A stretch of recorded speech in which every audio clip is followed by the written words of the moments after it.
inspired you to write this book? So thank you for asking that question. What sparked it was my realization that I have grown up in a family that has always practiced the laws of manifestation, whether we knew it or not. My father didn't officially study the law of manifestation, but he lived it in his life. Yeah. And so, a lot of authors and coaches, I've heard them kind of say all of these bad things happened to me, and then this magical thing happened, and then I learned this, and therefore I'm teaching you.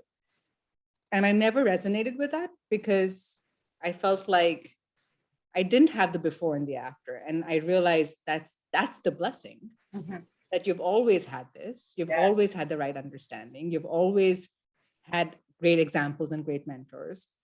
And my father passed away 5 years ago.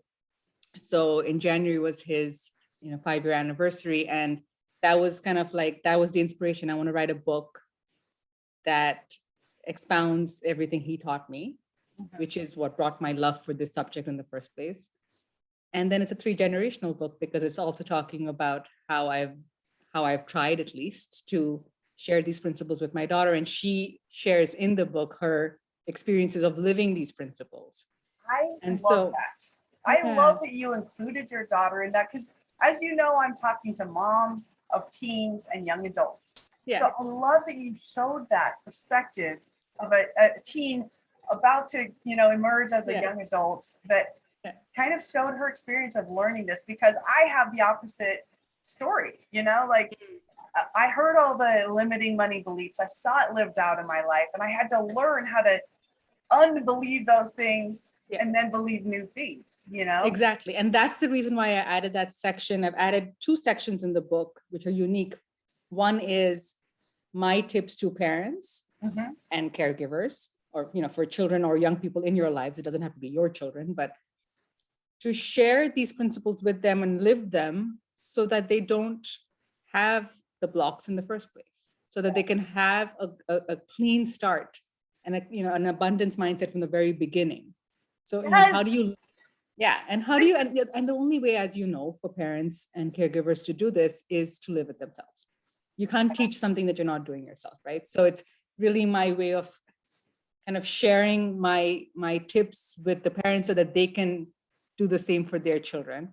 Yes, and we're on the same page with that, because as you know, and some of the followers may remember too, that we did a whole series on money together, where we interviewed and we talked about all the ins and outs of money and kind of your mindset around it. And it's because we have that same alignment, because of where I came from, and I had to learn how to unbelieve those things, and because I'm trying to help moms with teens and young adults, I don't want this to be passed on. I want to give this more kind of healthy mindset around money. And so that's why we've done so much together, because we have so much. And that's why I knew you had to be my first interviewer on this subject, because we have this alignment, and we have the same vision and intention. And I do love that part of the book too, where you say, hey, this is a helpful tip for parents to teach your children, because that's why we're here. That's why we're what we're up to. And you can't just teach it, of course, you have to live it, but it's ways of doing it at the dining table, when they come back from school, in those moments in the car. That's when you teach these mindset principles. It's not a formal course they take, right? It's not something they have to sit down and learn in a textbook. They'll never receive these things in any other form except for in those moments with you.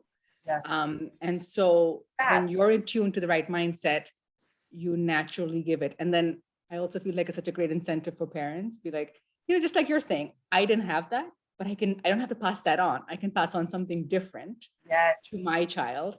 And so, that's where it stems from as well for me is, and I share a lot of stories of just like driving back from school in the car and this conversation happened, or, Jasmine shares, when I started asking her, this is one of the principles, do you have a story behind it? She's like, yeah, remember when we had that conversation about XYZ?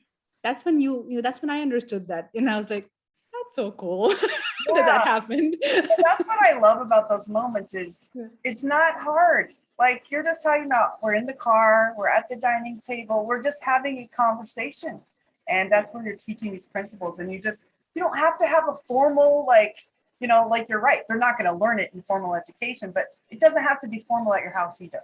Like just part of your relationship. You just bring it up. Like, yeah. And I wish I would have had some of your words when my son said to me, he was 12, and he said something about rich people being greedy. And I was like, why do you think that? And I just think what you said would have been better here. but I love that you're teaching your daughter. All I said was, all I did was I asked her why she thought that. And just to kind of share with your audience, the outcome of that conversation was, because a very similar thing, right? Why, rich people are greedy or rich people are selfish. And I said, are they selfish or are they greedy because they're rich or because they're lazy? Right. In her example, it was because somebody was being lazy. And it's that shift of money doesn't make people bad or greedy or selfish. It's something else. It's their intentions, it's their attitude, it's their personality. But money in itself is good. Money in itself is healthy. We want that. We love it. So having that positive relationship. And money in itself is neutral. It doesn't make you do anything or feel anything or anything. It just amplifies what somebody is already doing in their life. It amplifies your ability to be able to do the good you want to do in this world. Yes. Or the bad. If somebody's, inclined to do that, like if they're already greedy, it'll amplify that. It'll amplify whatever. So, but it's not money doing it. So exactly. It's just like your choices. So money enables. And so this concept of, a lot of people have this concept of desiring money is bad. And what's one of the myths I want to really bust through this book is actually you need to desire money. You need to want money. You need to say, I want more of that to come into my life. I want that abundance to come into my life so that I can, as a good person, do good things with it for myself, for my family, for the world. Right. And so this block that a lot of people have is wanting money is bad is one of those first ones I try to demystify. Yeah. And, I kind of have a theory that people who say they don't want money just feel guilty to say that they do. Like they actually want it.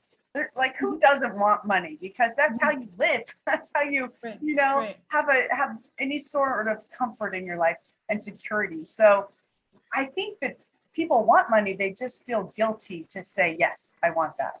I want money. Yeah. And the fact that you're saying, oh, no, I don't want money, or I'm not doing it for the money, or, it's not, like any of that language actually keeps money away from you. Yeah. And so being conscious of that, that the way you speak about money actually has a huge impact on how much money you allow in your life. Yes. Or the way you keep your money in your wallet has a huge impact on how much money you allow in your life. So it's these small shifts that you can become aware of and then be able to shift that makes a huge difference actually in the amount of money that comes into your life. Yeah, I've heard this. I've heard somebody say the phrase, worrying is like praying for what you don't want, which I love that. But it's the same with the opposite, right? Like when you're doing the opposite of worrying, or like you're really thinking, okay, I want to get more money. What do I need to do to get more money? How can I bring more to me? How can I earn more? What, like when you're thinking of those things, it kind of like answers that prayer, right? Exactly. It brings into your awareness solutions to be able to bring that abundance in your life. So you get what you focus on, you get what you believe, and only what you believe. That's a quote from the book.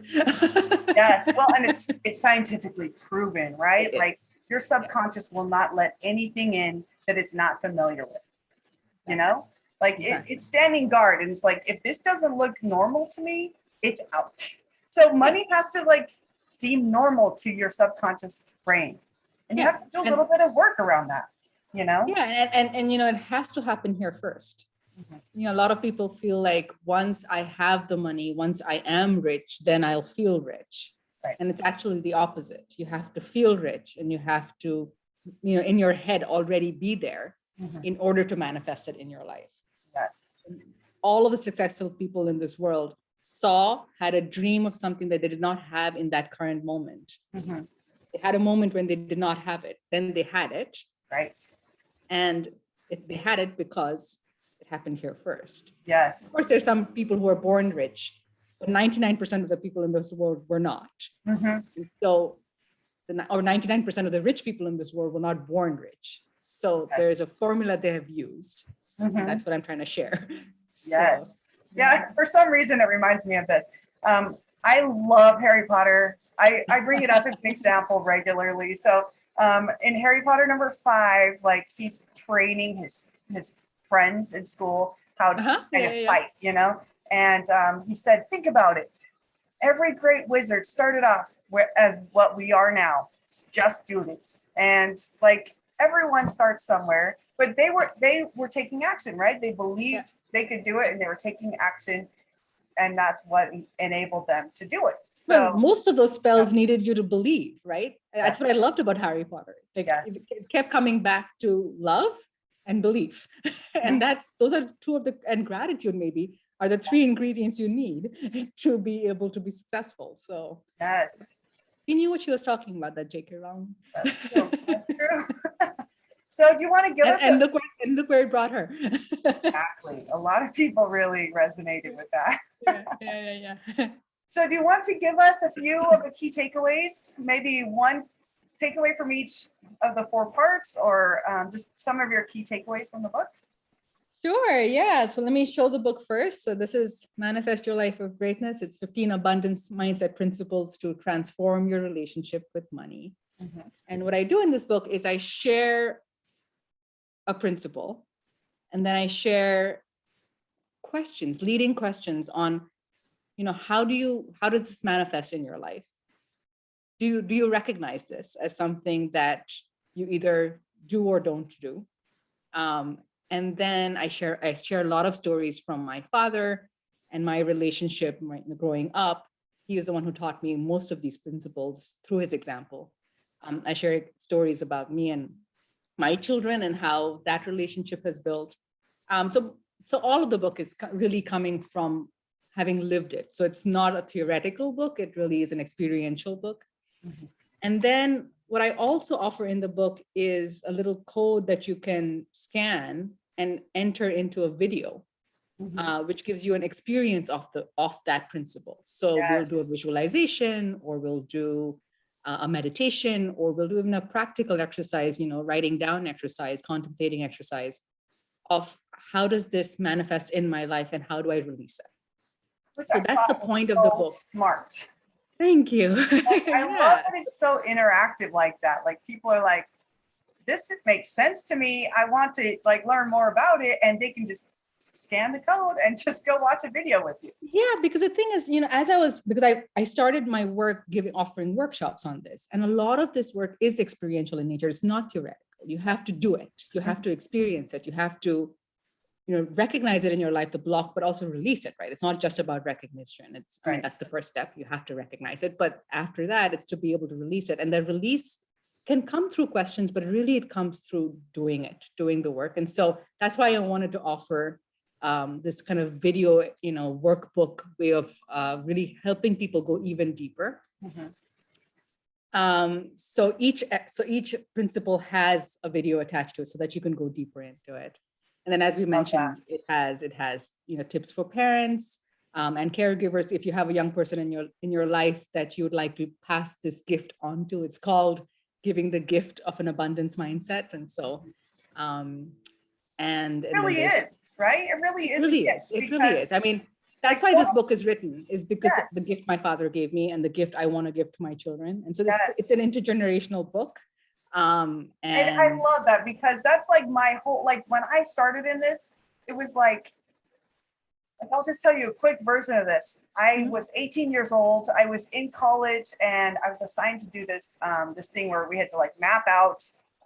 It's called the Genome Map or something. We had to map out kind of characteristics that we saw from both sides of the family come through, and what I have in common with these things. And we had to have one positive trait. which was interestingly writing, but I could see some negative traits come through both sides of the, and those kind of propensities that would be maybe a yellow flag for me, right? Right. But I just could see kind of the characteristics carried through the generations, and I decided right then and there, I learned this concept of transitional character, which means to stop the cycle of dysfunction and take it into a new direction for the next generations. Exactly what you're saying. It is a gift to give this new future to your children and grandchildren, and it then they grow up how you did. It was always a thing in their house. They don't have to unlearn something and kind of overcome something.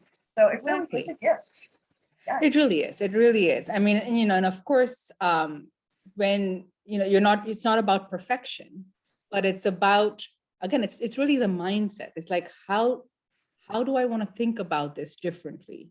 Yes. And invite a different result in my life. So if this particular result in my life is not working, or I see that I struggle with this, what's behind it? Mm-hmm. How do I release it?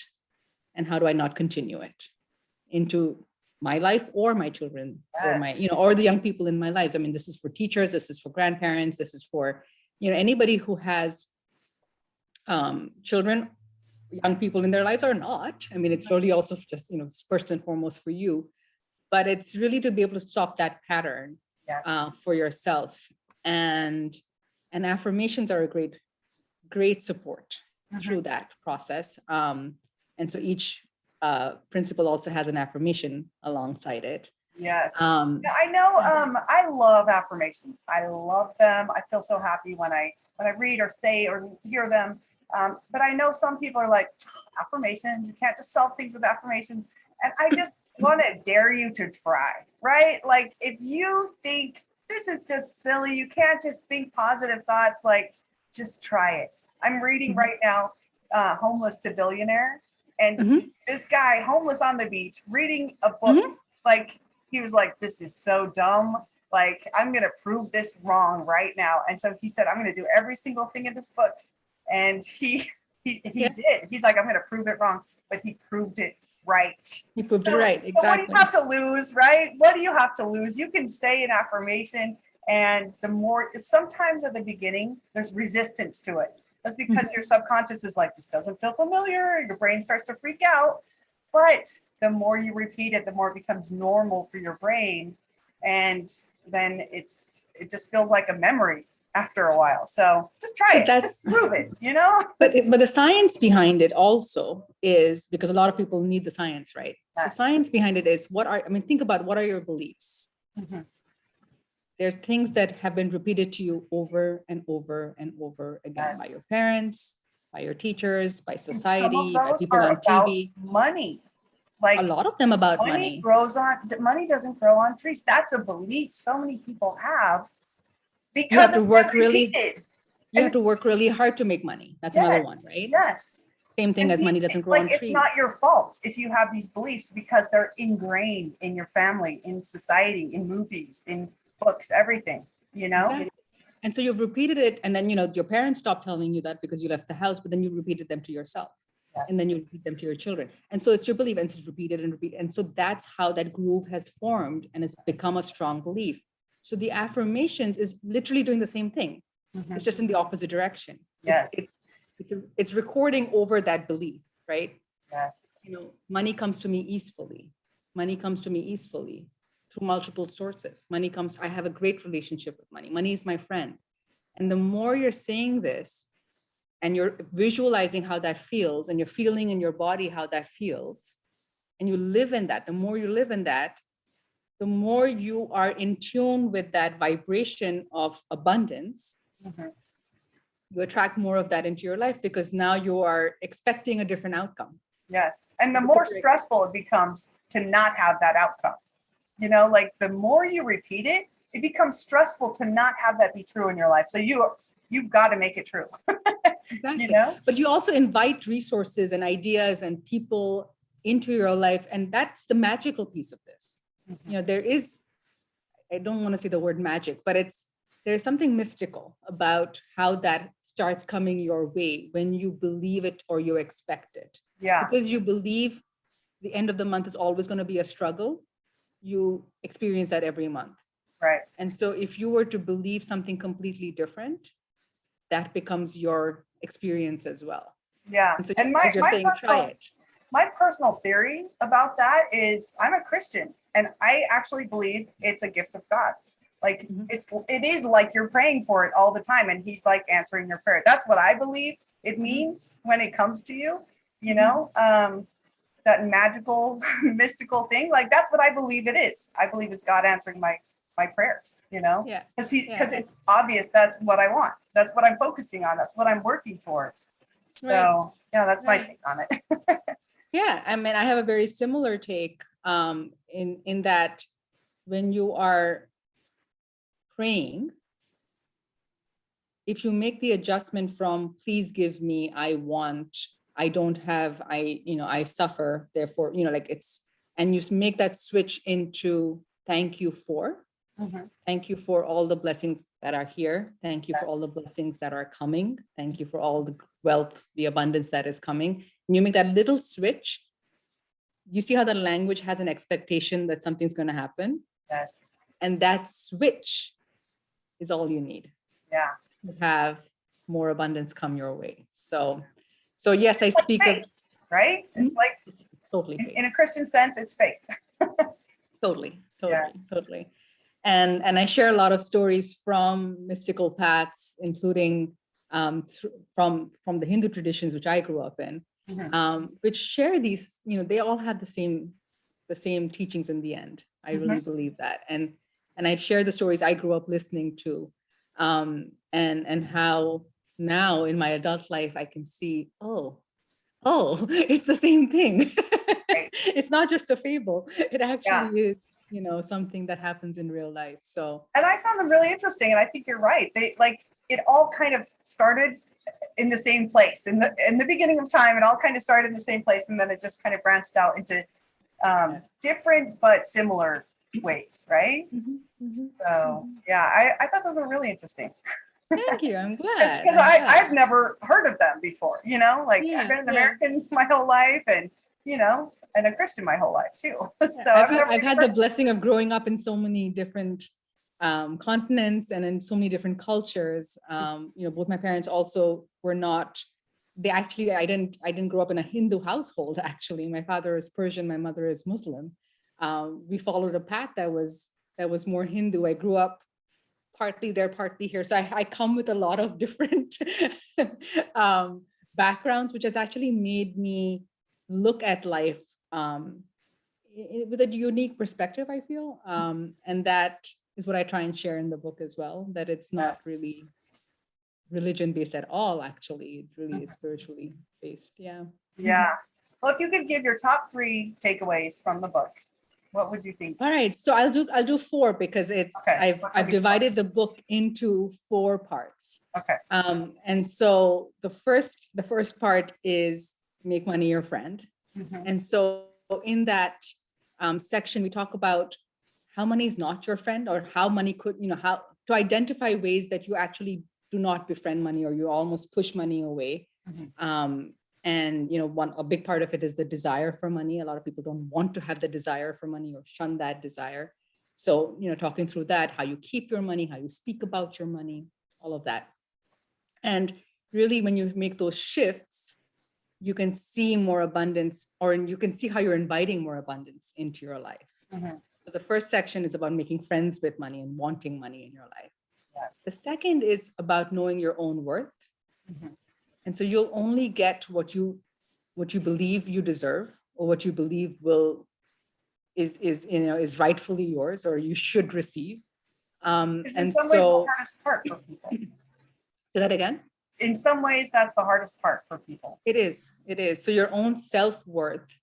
And a lot of people don't realize that that's a huge piece of this whole puzzle, is your self-worth is a huge role in how much abundance, love, health, wealth you invite into your life. So your self-worth has a huge piece of it. And so we go through, self-esteem, how holding on to resentments actually plays a negative role in how much you invite into your life as far as abundance is concerned. Yes. And also just following your joy, not feeling stuck with I ought to, I'm supposed to, I'm expected to. Right. How following your joy actually opens up. Like when you're following your joy, the natural response from the universe is to follow, to follow through with abundance. Yes. So that's part 2. Yeah, so this part is really, I think, important for moms and teens because self-esteem is such a problem. Moms don't believe in themselves. They have a poor self-esteem. And what's going to happen to your kids? They have a poor self-esteem too. That's what they've seen modeled in their home. So this part 2, I think is so important to learn these skills. And it's one of the things I concentrate on with my followers, to work on the self-esteem of the mom and the teens and young adults moving forward. So yeah, and what you heard growing up, I don't believe any parent wants to deliver a bad mindset to their children, right? But they, you just keep repeating generationally, or right. And so like catching those thoughts, and then what you're repeating to yourself, more importantly, especially as you become an adult yourself, what do you keep telling yourself? All of these I am poor, I am not successful, I am, not rich enough, I'm not smart enough. All of those I ams are really impacting how much you're allowing in your life. And so what is an affirmation? I am, and then the positive statement, right? So really using that. So that's part 2. And then part 3 really gets into the concept of giving. And it's something that was always part of my life. And when I studied the laws of manifestation, I realized the value in them, how important giving is in being able to receive, how important it is to give first, to give before you receive, to embody this stance of abundance in the way you are, in the way you live your life, and to give yourself that gift of financial freedom. Yeah. So it's not just about, a lot of people have scarcity mindset because they don't have enough, but the feeling of enough comes when you give. You know what this reminds me of? Those like really old-fashioned things that like I have to tell you about it because nobody even knows. But like back in the 1800s, they had like water that like instead of getting from a well, they had these like pumps that you could pump it, but you had to prime it first. You had to first pour water into it, or else it would not give you any water out. But there was a lot of water in there after you pumped it and primed it with pouring water in. So if you're starving, if you need water really desperately in the desert, it's such an act of faith to first pour your water into this thing and then hope it will, but it does. It gives out an abundance of water. But it really first does. You have to pour a little bit in. That's what this reminds me of. Yeah, and the example I give in the book is of a wood burning fire. You have to give the wood into the fire, to start the fire. Yes. You can't say, give me heat, and then I will give you more wood. Yes. It's the other way around. You have to give the wood first, right? And then the fire comes. So that's that. So it's called Give More to Get More. And we explored those topics. And then the final one is visualizing your abundance. So as I was saying before, it has to happen in your head first before it happens in real life. And so visualizing what you want your abundance to look like, visualizing and focusing on what you want instead of focusing on all the things you don't have. Yes. And using your memory power to create a wealthy vision instead of memorizing all of the bad things that happen to you. You memorize all the good things that are going to happen to you. Which is interesting that you say it like that, because so often that is what it's like. Something terrible happens to somebody and they just memorize it. They just keep reliving it over and over again. And that's another thing that I work with my clients on, like, just stop reliving it, and do the opposite thing, like go for what you want instead of keep on living where you don't want, Exactly. Don't relive your worst moment over and over. Exactly. Go to like what you want to achieve, go to your best moment, like really kind of change your, you have to be aware and you have to put a stop to it. So I love that you said that. Yeah. Like it's an interesting way of saying it, to memorize your. Well, memory has a forward function as well, not just what happened in the past, but you can actually create memories in the future. Yes, which is what makes your brain feel like this is safe. I can do this because it feels like a memory. Because you created a vivid image of it in your mind, you lived it over and over again, your brain actually believes it's a memory from your past, which then becomes your future. Exactly. Fascinating. It's dreams, right? Yeah. You're dreaming it up. Excuse me. You're dreaming it up. Mm-hmm. You're dreaming and you're thinking and you're visualizing and you're fantasizing, and it's become like this movie in your head. So when you go to do it in real life, you've done it so many times. Yes. You're like, oh, I know how this ends. Huh? And then it does. Yes. So I'll give you an example of this. My daughter just reminded me, because I ordered all of these books in advance so that I can give them to a few of the bookstores nearby that will carry my book. And so when we were opening up the box and everything, and then she said, Mom, a year ago, and I said, we're going to go to this particular bookstore and give them these books.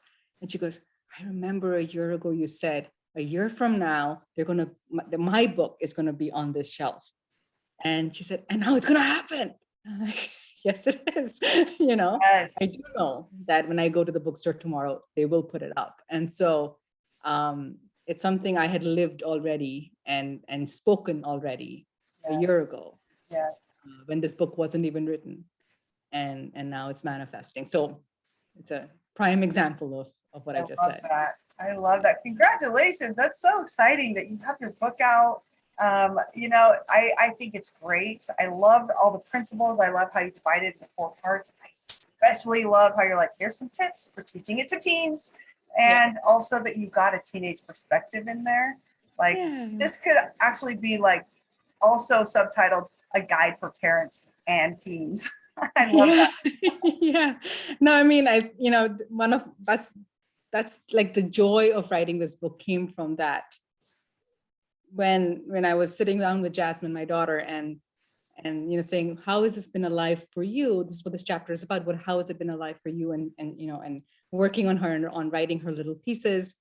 And then when we were doing the audiobook and she was speaking them out, like I've had to re-edit that so many times because I get choky and then she gets choky and then we're like not sounding correct. And then we re-record it because it's just like, it's so true. It's so alive. It has been our experience. Mm-hmm. And we feel so blessed that is something that we've lived through and get to share in this world. And so it's just been such a blessing and a joy to write this book. I already feel rich from just the experience of doing it. And I'm so excited for all of the abundance it'll bring in my life financially, but also in this world through everybody who reads it.